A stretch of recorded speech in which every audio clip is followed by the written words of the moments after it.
할렐루야.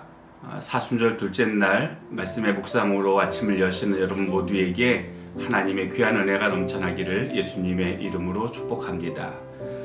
오늘 묵상을 열게 될 성경 말씀을 먼저 같이 읽기를 원합니다. 창세기 2장 16절부터 17절까지의 말씀인데, 여호와 하나님이 그 사람에게 명하여 이르시되 동산 각종 나무의 열매는 내가 임의로 먹되 선악을 알게 하는 나무의 열매는 먹지 말라.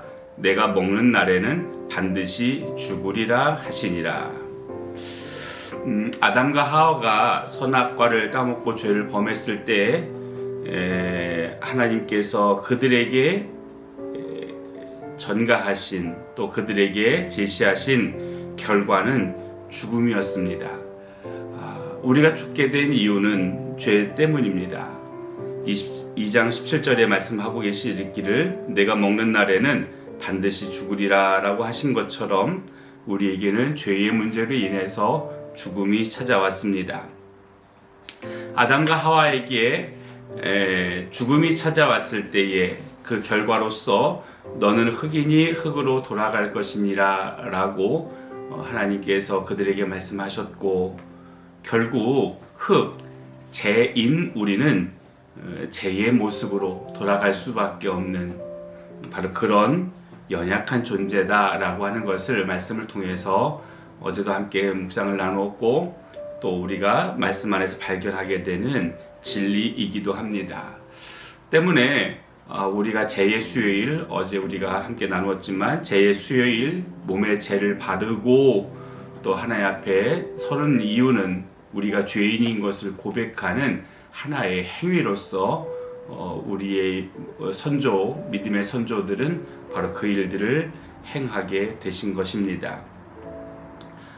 교회의 전승에 따르면 죄의 수요일에 몸에 바르는 죄는 작년 종려주일, 그러니까 지난해에 종려주일에 사용했던 종려나무를 태워서 그것을 몸에 뿌리게 되는데, 뿌리는 일들이 너무 번거롭고 또 그것이 많은 재가 소요되는 것 때문에라도 그걸 좀 이제 최소화시키는 과정 안에서 이 재를 기름과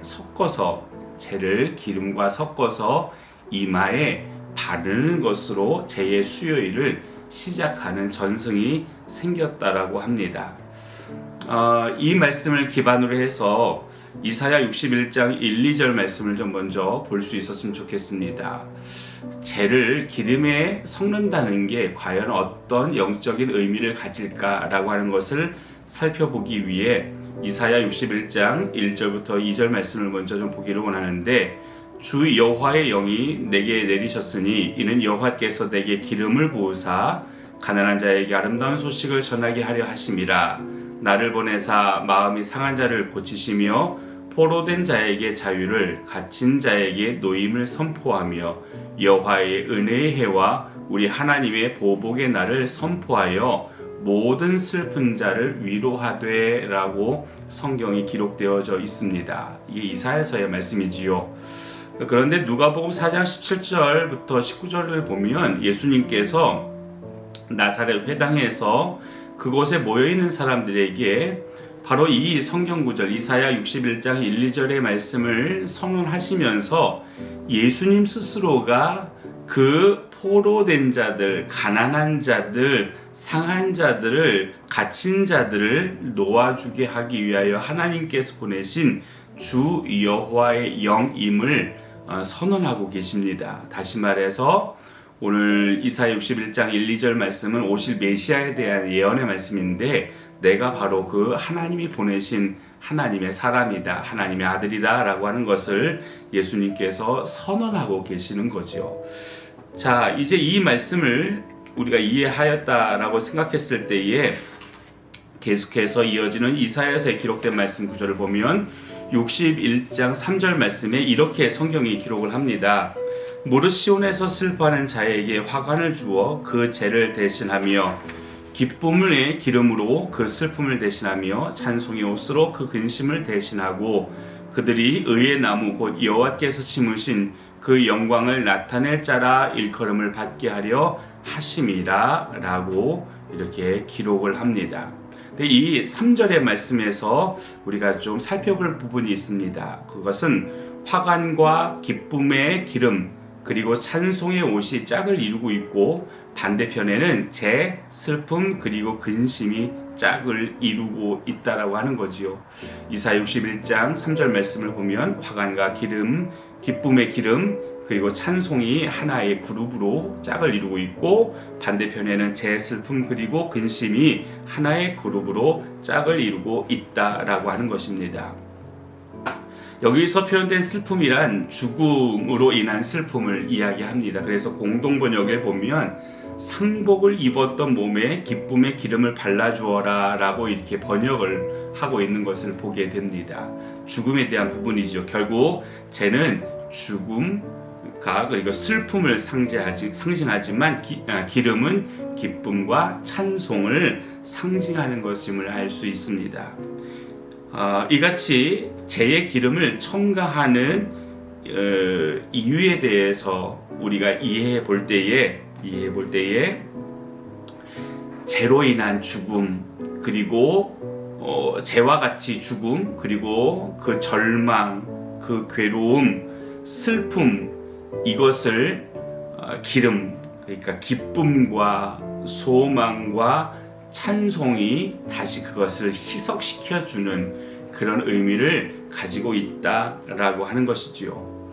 어제 이야기 나누었던 것처럼 사순절의 의미에는 겨울의 끝으로부터 봄의 시작, 완성, 곧 죽음의 끝에서부터 생명의 시작과 부활이 들어왔다라고 하는 것을 우리가 말씀을 통해서 함께 나누었었습니다.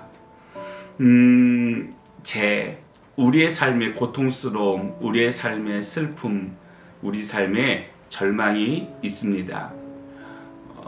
아무도 그러한 삶을 기대하지는 않는다 하더라도 우리가 때때로 그 절망과 슬픔과 그리고 가슴 쓰라린 시간들을 지나갈 때가 있습니다. 근데 거기에 기름이 부어집니다. 바로 예수님이 우리와 함께 하시는 거지요. 그래서 기쁨이 주어지고 소망이 주어지고 절망 가운데서도 우리가 찬송을 할 수 있게 되어지는 것입니다. 죄의 기름을 섞는 것은 죄로 인한 죽음에서 예수 그리스도의 십자가로 인한 생명과 부활을 상징합니다. 오늘 우리가 사순절을 지나가면서 더더욱 깊게 우리에게 생명으로 다가서시는 예수님을 발견할 수 있었습니다. 죄는 우리의 죄를 상징하며 죽음을 의미합니다. 하나님 없이는 우리는 이처럼 죄일 뿐입니다. 우리에게 이 죄의 상태에서 기쁨과 소망의 상태로 새롭게 일어날 수 있도록 기름 부어주신 하나님의 은혜를 기억하며 우리에게 기름으로 다가서신 예수 그리스도의 은혜를 기억하며 오늘도 소망 가운데 살아가실 수 있는 여러분 모두가 되기를 예수님의 이름으로 축복합니다. 기도하시겠습니다. 선하신 아버지 하나님, 우리는 죄와 같은 존재입니다. 죽음과 절망과 괴로움과 슬픔을 떨구어 낼 수 없는 연약한 그리고 한계를 느끼며 살아가는 존재가 바로 저희들입니다. 오늘 이런 우리들에게 하나님께서 기름 부어 주시겠다 말씀하십니다. 죄의 기름을 섞어 이마에 바르는 행위를 통하여 이스라엘 백성들은 늘 기억하고 있었습니다. 오늘 우리의 인생은 절망이지만 기름 되어주신 메시아가 기름이신 예수님이 우리의 삶에 오실 때에 우리의 삶은 변화된다라고 하는 것을 그들은 상징적으로 이 상황을 알고 경험하고 있었습니다. 하나님, 오늘 우리도 이 하루를 살아갈 때 잊지 말게 도와주십시오.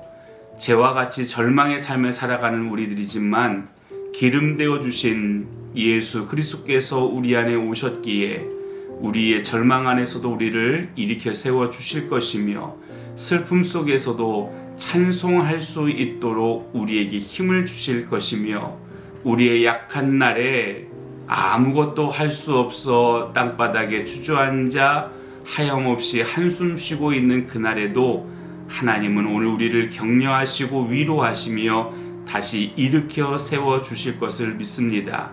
우리에게 기름 되어 주신 주님을 찬송하기 원합니다. 다시 한번 주님께 간청합니다. 사랑하는 우리 믿음의 모든 믿음의 백성 위에 기름 부어 주옵소서. 기름 부어 주시옵소서. 그 기름 부음이 충만히 부어져 임하게 하여 주옵소서.